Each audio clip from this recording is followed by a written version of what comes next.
If you had to compare this to one thing we've seen in history so far, what would it be? I think clearly the anti-globalization movement, because this is the child of the anti-globalization movement. That named global capitalism as the problem, the system that needed to be changed, and it's still the system. It's only gotten more powerful and destructive in the last decade. All right, there you have it. Capitalism, the core problem that you say people are out in the streets up in arms over. Thank you for being on the show. That was Aaron Gupta, head of the Independent newspaper.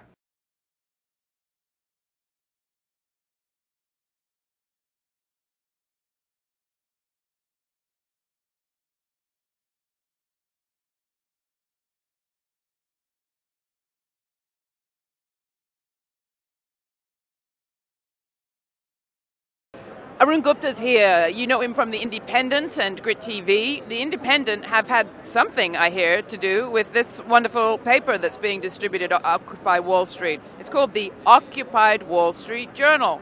Get it? Is there a relationship, Arun? Can you come out about this now?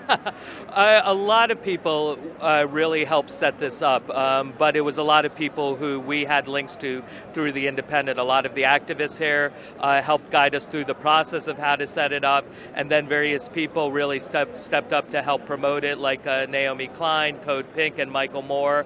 The Yes Men played a really key role in helping us expedite it through the campaign through Kickstarter, which has been a wild success. We were trying to raise 12,000. We're closing in on 50,000.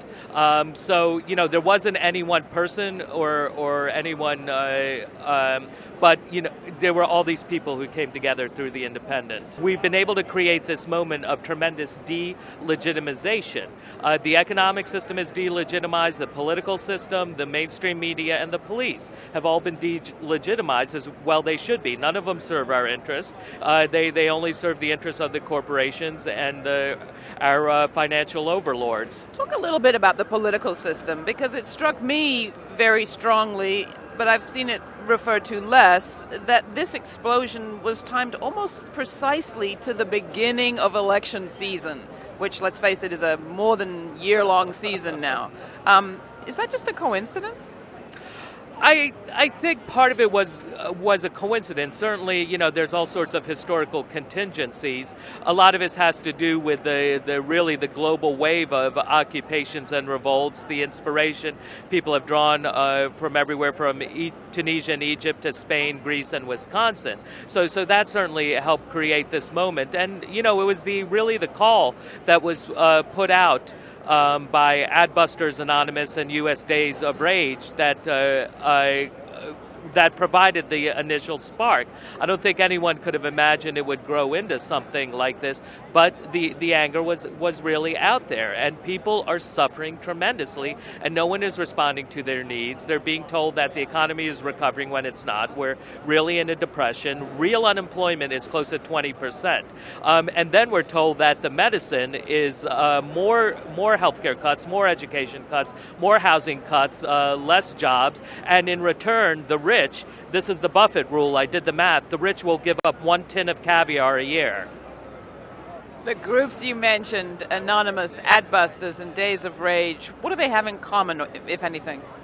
I think, there is a certain anarchist leaning, there is a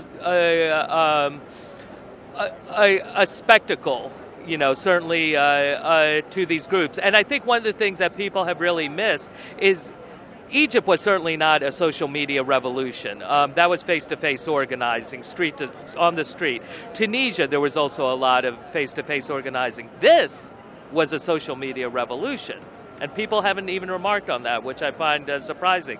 I think one of the other things that people haven't really discussed is this happening in the shadow of September 11th. And it's a non-issue because September 11th did not change everything. In fact, it changed almost nothing. But maybe this will.